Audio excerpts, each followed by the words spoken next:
নমস্কাৰ আকৌ এটা নতুন ভিডিঅ'ৰ সৈতে আপোনালোকৰ মাজলৈ আহিছোঁ। আজি আমি আহিছোঁ পাঠশালাৰ দ্বিবাৰ্ষিক অধিৱেশন বুলি এয়া হ'ল অসম সাহিত্য সভাৰ ৭৭ সংখ্যক অধিৱেশন।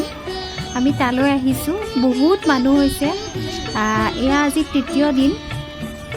ইমান বেছি মানুহ আৰু চাৰিওফালে খুব ধুনীয়াকৈ চিকুণাই ৰাখিছে। চাওকচোন ইমান ধুনীয়াকৈ সজাইছে। এইফালে চব ফালে চিকচিকীয়া পৰিৱেশ আৰু মানুহ বহুত। আমাৰ গীত গৈ আছে, আমাৰ জোন আহি আছে ন, গীত আহি আছে আমাৰ। এয়া আমি আহিলোঁ আজি। খুব ভাল লাগিছে। মানুহৰ অৱশ্যে ভিৰ অলপ মানে গীতক লৈ পেলাই অলপ কষ্ট অনুভৱ হৈছে আৰু তথাপি বহুত বেছি ভাল লাগিছে আৰু সিয়াৰো খুব ভাল লাগিছে মনটো। এয়া গ্ৰন্থমেলালৈ আহিলোঁ। গ্ৰন্থমেলাৰ গেটখনো খুব ধুনীয়াকৈ সজাইছে। চাৰিওফালে খুব ধুনীয়া পৰিৱেশ এটা আৰু গ্ৰন্থমেলাত মানুহৰ ভিৰ আচলতে মানিবলগীয়া আৰু গ্ৰন্থৰ প্ৰতি মানুহৰ ইমান আস্থা দেখি ভাল লাগিছে। আমিও আখৰ ইত্যাদিৰ পৰা কেইখনমান কিতাপ কিনিলোঁ আৰু আচলতে কিতাপৰ প্ৰতি মানুহৰ মোহ আছে, সেয়াই ভাল লাগিছে। গ্ৰন্থমেলাত অসংখ্য মানুহৰ ভিৰ। তাৰপিছত আমি এয়া গীতক এযোৰ সৰু তাল কিনি দিলোঁ। সি বজাই খুব ভাল পায়। সেয়া চাওকচোন, সি খুব ভাল পায় বজাব ধৰিছে। আৰু আইনো আছে আমাৰ লগত, গীতৰ মাজুমা আছে। এয়া প্ৰদৰ্শনীলৈ আহিলোঁ। ইয়াতো গেটখন খুব ধুনীয়াকৈ সজাইছে। আচলতে অসমীয়া সংস্কৃতি ভৰপূৰ, গতিকে তেওঁলোকে খুব ধুনীয়া ব্যৱহাৰ কৰিছে। এয়া ইয়াত প্ৰদৰ্শনীত চাব লগা এটা আকৰ্ষণীয় বস্তু হ'ল, এইফালে আছে এইফালে আছে ডাঙৰ জাপিটো। এয়া ডাঙৰ জাপিটো। ইয়াত যে আহি মানুহে ফটো একপি নুঠাকৈ নাই আৰু। এইটো জাপি।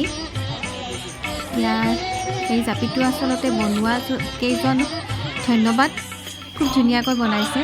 আৰু এইফালে ফটো উঠাৰ বাবে মানুহক এনেকৈ দিছে। আৰু এইখন পুৰণি গাড়ী, বহুত পুৰণি। চনটো নিদিয়া হ'লে ভাল আছিলে, কিমান চনৰ। তাৰপিছত এইফালে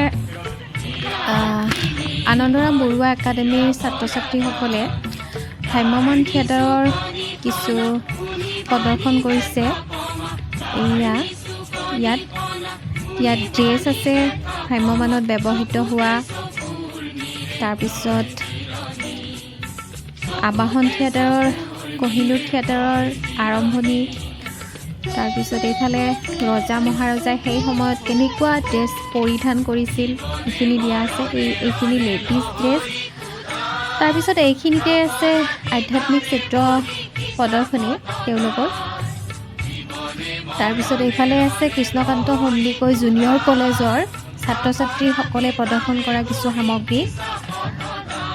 তাৰপিছত ইয়াত বহুত কিবাকিবি আছে আৰু এয়া আচাৰ্য পংকজ পাঠকৰ সম্ভাৰ। তাৰপিছত এইখন পুৰণি গাড়ী, বহুত পুৰণি গাড়ী এইখন। খুব ভাল লাগিছে আচলতে। এনেকুৱা পুৰণি বস্তু আমাৰ ল'ৰা ছোৱালীক দেখাব পাৰিলে ভাল।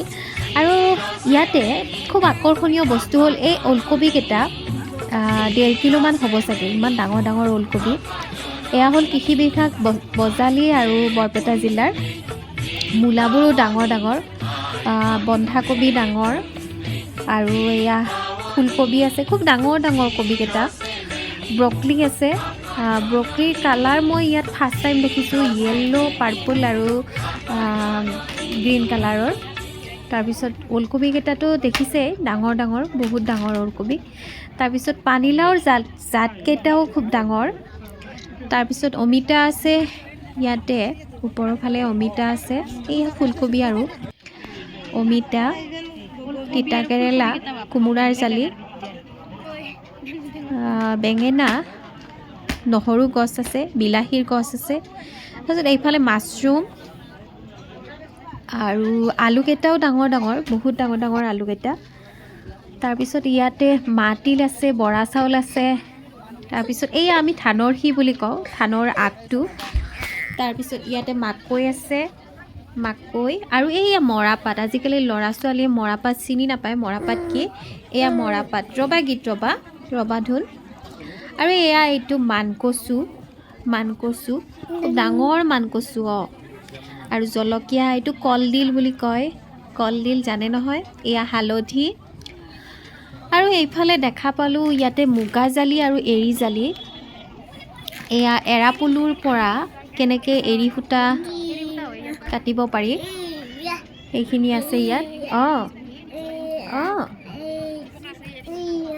তাৰপিছত আহিলোঁ আমি অসম পৰ্যটন বিভাগটোলৈ খুব ধুনীয়াকৈ ইয়াতে দুটা গড় ৰখা আছে বহুত ধুনীয়া লাগিছে গড় দুটা আমাৰ গীতে সঁচা বুলি ভাবিলে সি মানে ভয় কৰিছে এয়া গড় দুটা চাওকচোন সঁচাকৈ সঁচা লাগে খুব ধুনীয়াকৈ সজাইছে গড় দুটা ধুনীয়া লাগিছে অসম পৰ্যটনে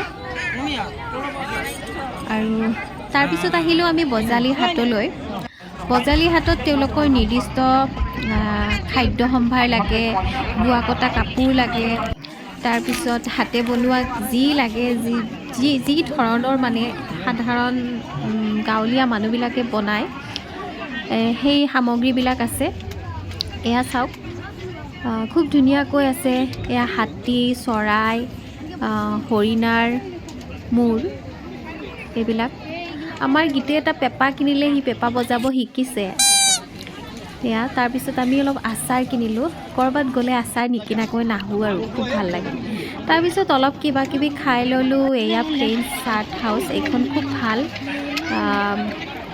ভাল দিছে আমাক তাৰপিছত আৰু বিজ্ঞান মেলালৈ গ'লোঁ আৰু কিবা কিবি চালোঁ চববিলাক ভিডিঅ' কৰা সম্ভৱ নহয় এইফালে আমাৰ গীতৰ টোপনি লাগিছে আৰু ইয়াত এইখিনি খুব ধুনীয়াকৈ সজাইছে তাৰপিছত ইয়াতে 77খন পতাকা আছে